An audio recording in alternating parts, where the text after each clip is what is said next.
네. 그러면 이제 9월 21일 여러분 312페이지에 9월 21일 거부터 같이 또 해보겠습니다. 강남 빌딩의 9월분 임차료 100만 원 중에서 70만 원은 현금으로 지급하고 나머지는 다음 달에 지급하기로 했습니다. 여기서 여러분이 지급한 70만 원만 회계 처리를 하는 게 맞느냐?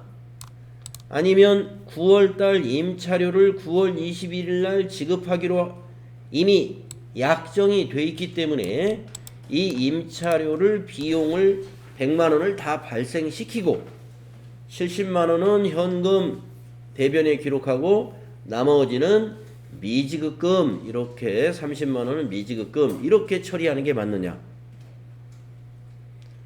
자, 전자가 맞을까요? 후자가 맞을까요? 후자가 맞습니다. 왜 그러냐면은 여러분들 우리 회계의 전제 조건 중에서 발생주의라는 개념 이 얘기 들으셨죠? 발생주의이기 때문에 발생주의라는 건 뭐냐? 9월에 임차료는 이미 이날 지급하기로 했기 때문에 임차료라는 비용은 발생한 거예요. 발생한 100만 원을 다 회계 처리해야 됩니다.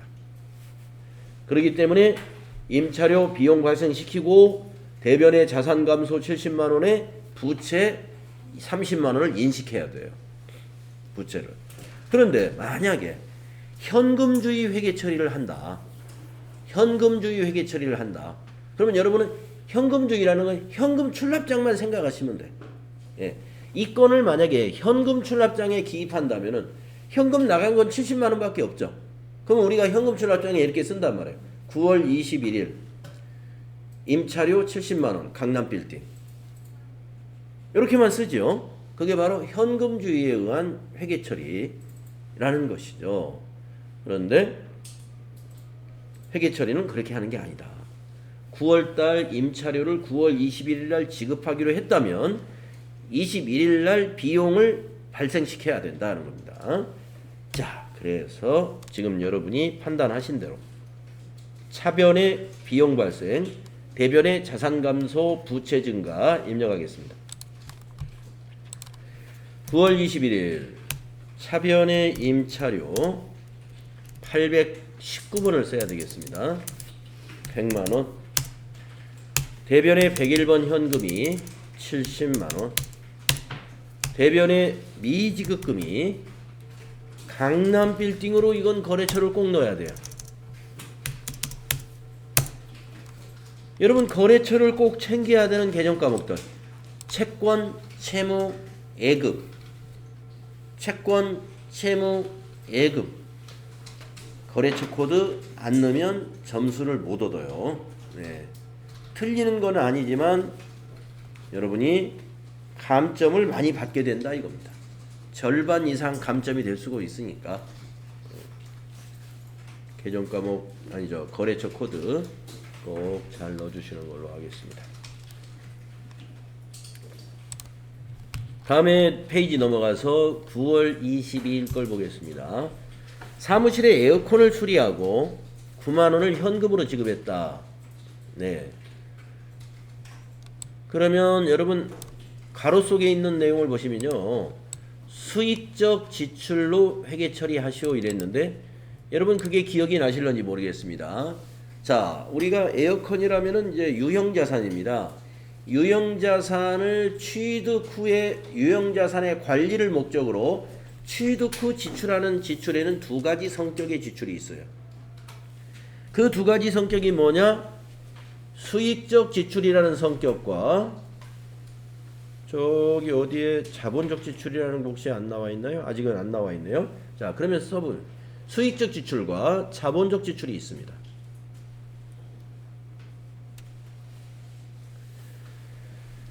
유형자산의 취득 후 지출에는 수익적 지출과 자본적 지출로 개정 과목을 잘 처리해야 되는데 수익적 지출이라는 것은 비용으로 처리하라는 얘기예요. 네, 헷갈려가지고 수익적 지출인데 수익으로 처리해야 되는 거 아닌가? 네, 여기서 수익적 지출의 의미는 비용을 의미합니다. 비용을. 그래서 수선비, 차량 같은 유형자산은 차량 유지비를 의미하는 거예요. 그래서 수선비나 차량 유지비. 그러면 어떤 게 수익적 지출이냐? 현상 유지를 위한 비용이에요. 그러니까 에어컨을 수리했다는 것이 그냥 에어컨이 단순히 고장이 난 겁니다. 그래서 그 고장을 고친 거예요. 그러면 에어컨의 자본적 지출이라고 한다면 뭐가 있느냐? 에어컨이 오래돼 가지고 여기도 부식이 되고 저기도 부식이 돼서 에어컨을 전부 부품을 새 걸로 바꿔버렸어요. 그 에어컨이 새 거 사는데 가령 300만 원인데 이번에 수리하는데 한 200만 원이 들어갔다. 그러면 거의 새 거 사는 수준이죠. 그 에어컨을 버리려고 하다가 다시 한 5년을 더 쓰게 됐네. 이런 것은 뭐냐? 내용 연수를 연장했다 이렇게 보는 거예요. 그냥 일반적인 수리가 아니라 뭐가 고장나서 뭘 바꿨다 이런 부품 교체 정도가 아니고 완전히 새 거를 만들어 버리는 그러한 대대적인 수리를 한 거. 이런 것들은 우리가 내용 연수가 증가했거나 그 자산의 가치를 증대시켰다. 기계장치 같으면 생산성을 높였다. 이런 형식으로 지출된 것을 말합니다. 그런 형태의 지출을 우리는 자본적 지출이라고 그래요. 그러면 자본적 지출은 뭘로 처리하는 것이냐? 자본 처리하는 것이 아니라 자산으로 처리하라는 것입니다. 네, 잘 기억하세요. 수익적 지출은 비용으로 처리하라. 자본적 지출은 자산으로 처리하라. 이유는 수익적 지출은 그냥 현상 유지를 위해서 당연히 그건 고쳐야 되는 거. 그러니까 비용 처리하는 거. 자본적 지출은 내용 연수를 연장시키거나 가치를 증가시키는 부분이기 때문에 그 자산의 취득 원가에 더해줘야 돼. 그리고 그 비용을 감가상각비로서 비용을 나눠서 처리해야 됩니다. 자, 기억하실 거예요. 이론 때 여러분 그 부분 정리가 되었습니다. 자, 그러면 출금전표로 해서 이건 수선비로 하시면 되겠네요. 자, 9월 22일 입력하시고 출금으로 하셔가지고 수선비 800번대 쓰세요. 820번 방향키로 쭉 가서 네. 9만원인가요? 네, 9만원.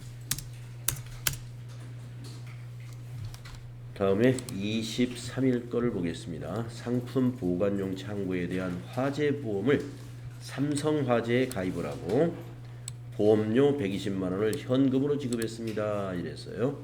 비용으로 회계 처리하라. 보험료는 원래 비용이지 않습니까? 그런데 간혹 자산으로 처리하라 문제를 낼 수가 있습니다. 비용으로 회계 처리하라는 건 당연히 보험료입니다. 그런데 비용을 지불했는데 자산으로 처리하라고 문제에서 지시를 하게 되면은 개정 과목을 여러분이 뭘로 하셔야 되냐면 선급 비용으로 하시면 돼요.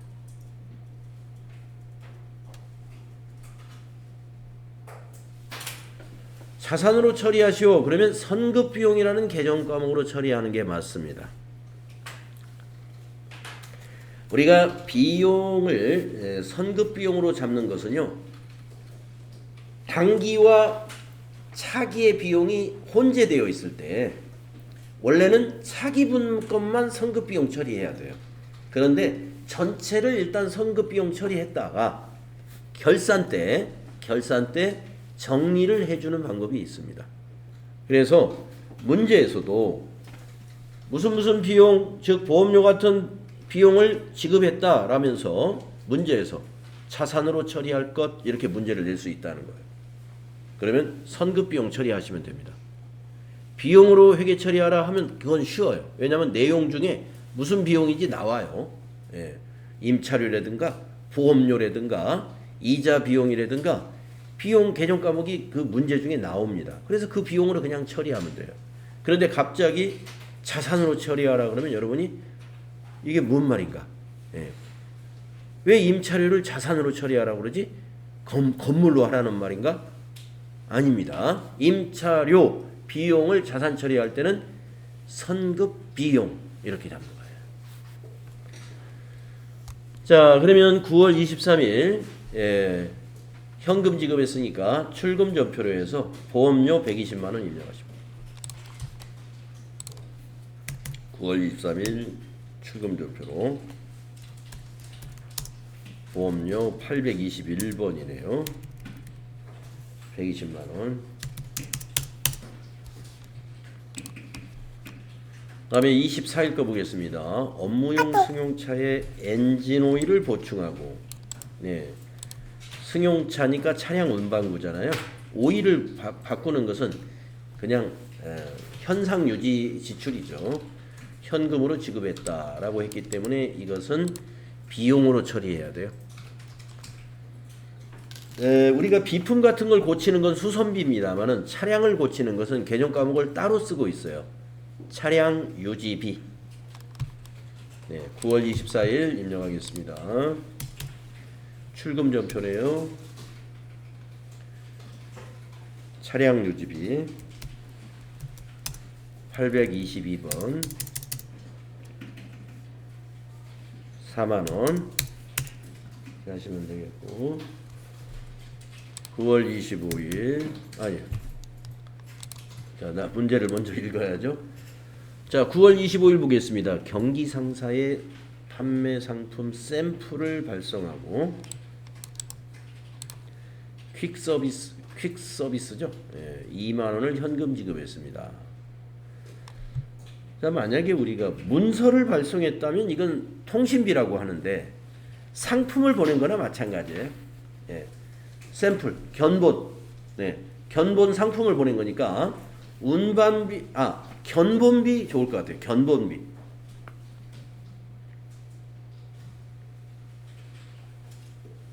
뭐 운반비로 해도 되고 견본비로 해도 되는데 샘플을 발송하면서 퀵 서비스 비용이다. 우리 답안에서는 이거 혹시 뭘로 처리했는지 좀 잠깐 보겠습니다. 운반비인가요? 네. 운반비로 보겠습니다. 운반비. 우리가 상품을 발송하는 그 무슨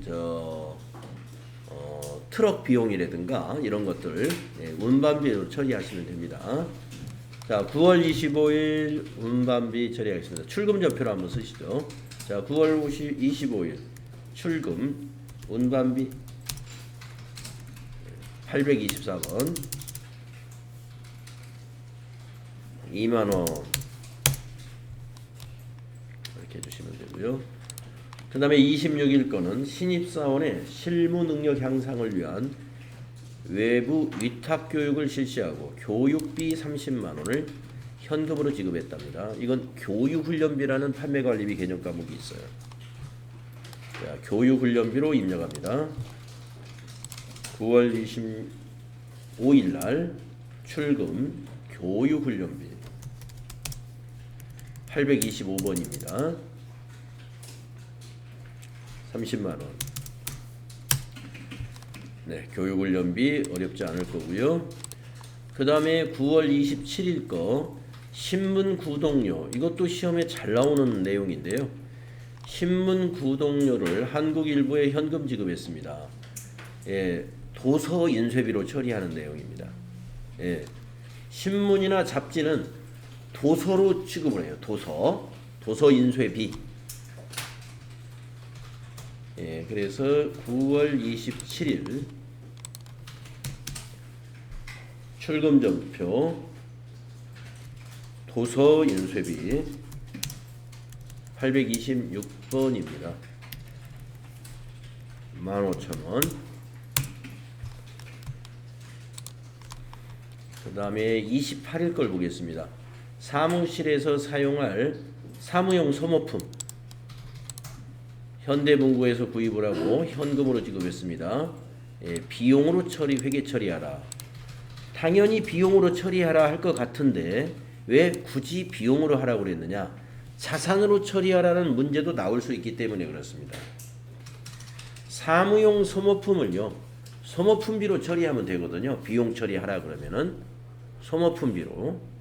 때로는 회사에 따라서는 사무용품비라는 개정 과목으로 사무용 소모품을 따로 사무용품비로 처리하는 회사도 있어요. 사무용품비 개정 과목이 있으면 이런 문제는 사무용품비로 해도 맞았다고 해야 되고 소모품비로 해도 맞았다고 해야 됩니다. 그래서 일반적으로 여러분 사무용 소모품 하면 여러분들은 소모품비로 처리하는 걸로 하세요. 예, 소모품비로 처리하러 하는 것으로. 자, 그런데 여기서도 자산으로 처리하라. 만약에 그랬다면은 그러면 아까 보험료처럼 이것도 선급 비용이냐? 아닙니다. 여기서는 소모품 B를 자산으로 처리하라고 할 때는 소모품으로 처리하라는 뜻이에요. 또 예, 이건 소모품을 의미합니다. 소모품. 아니 왜 그렇게 두 가지 경우가 있느냐? 자, 아까 보험료라든지 임차료라든지 이걸 가지고 제가 말씀을 드렸죠. 이거는 뭐예요? 기간 비용이라는 겁니다. 기간. 보험료 하면 언제부터 언제까지? 임차료. 이게 몇 월부터 몇 월까지의 임차료냐? 예, 항상 임차료, 보험료 이런 것은 기간이 명시가 돼요. 어느 기간 동안의 비용이냐 하는 거죠. 그런데 소모품 B를 생각해 보세요. 소모품 B에 기간 없습니다. 예, 문방구에서 샀다는 거예요. 그러니까 뭐 몇 월부터 몇 월까지 기간 개념이 없어요. 그러니까 이거는 선급 비용으로 처리할 내용이 아닙니다. 예, 항상 선급 비용이라는 건 차기의 비용이 미리 지급됐다는 것인데 소모품비에 기간 개념이 없어요. 그래서 이거는 소모품 아니면 소모품 B예요. 그래서 비용으로 처리하라 그러면 소모품 B, 자산으로 처리하라 그러면 B자 빼면 됩니다. 소모품 하면 자산이 돼요. 아시겠죠? 자, 그래서 비용으로 처리하라 출금전표로 소모품비 입력하시면 됩니다.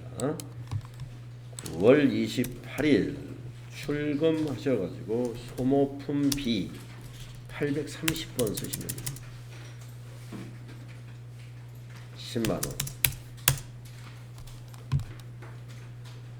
9월 29일 거 볼까요? 당사의 장부기장을 의뢰하고요. 의뢰하고 있는 세무사 사무소에 장부기장 수수료 50만원 이것을 보통예금 계좌에서 이체 지급했습니다. 자, 장부기장 의뢰를 하고 수수료를 이번 달 수수료를 줬다는 거고, 만약에 변호사에게 가서 변호사에게 우리 회사 어떤 업무에 대한 그 법적인 상담을 하고 수수료를 줬다. 이게 다 개정 과목이 같아요. 수수료 비용이라고 하는 것입니다. 우리가 수수료를 받는 것은 수수료 수익, 우리가 지급하는 것은 수수료 비용이에요. 항상 이런 장부기장 의뢰라든가 무슨 변호 법률 상담이라든가 이런 게 용역을 제공받는 거잖아요. 그런 용역을 제공받고 거기에 대한 대가로 지불하는 것들이 수수료 비용으로 처리하는 것들이 많아요. 예. 다 그런 건 아닙니다만은. 예. 아까 그 교육 같은 것도 사실은 용역을 제공받은 거죠.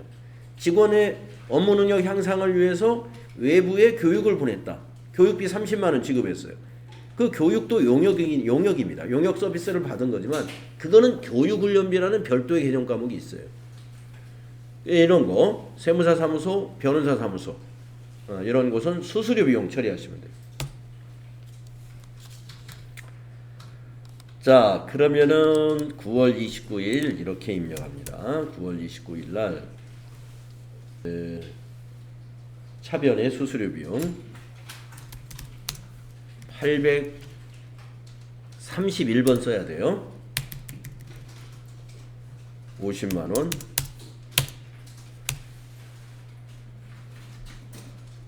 대변의 보통예금 서울은행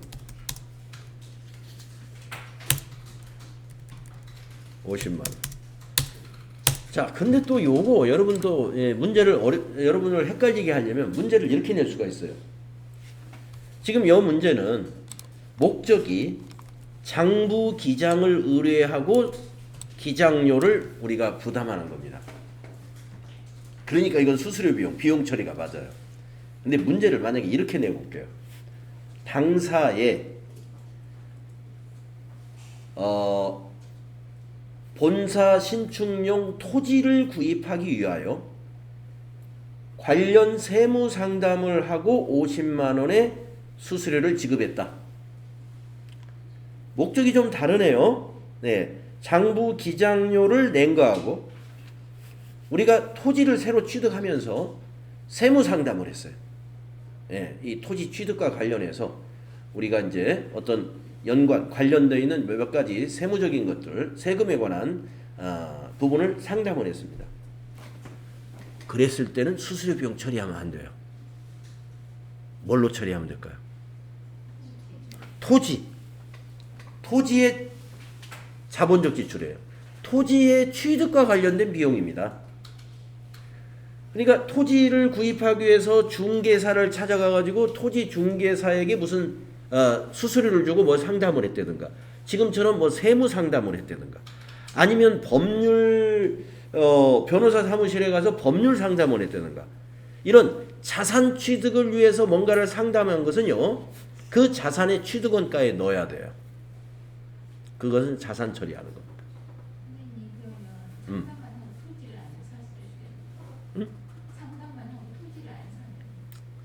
취득원가가 아닙니다.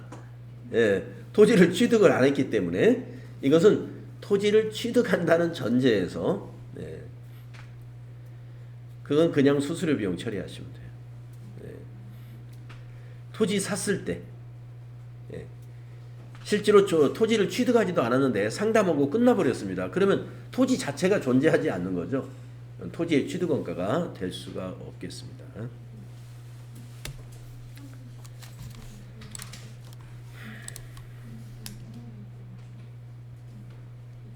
다음에 9월 30일 걸 볼까요? 신상품의 광고를 위한 현수막을 제작했습니다. 제작비 15만 원을 현금 지급했네요. 자, 이것은 광고를 위한 현수막이기 때문에 이건 소모품비가 아니고 광고 선전비로 처리하면 됩니다. 광고 선전비. 자, 그래서 출금전표로 9월 30일 1번 출금전표 광고 선전비 833으로 하셔가지고 15만원 잡으시면 됩니다. 자, 이렇게 해서 우리가요, 판매관리비 801번 급여부터 시작해가지고 833번 광고 선전비까지 굉장히 다양한 판매관리비 개정 과목들을 쫙 정리를 해봤습니다. 자, 그러면 우리가 좀 쉬었다가 다음 시간에는 기타 거래 연습으로 넘어가겠습니다.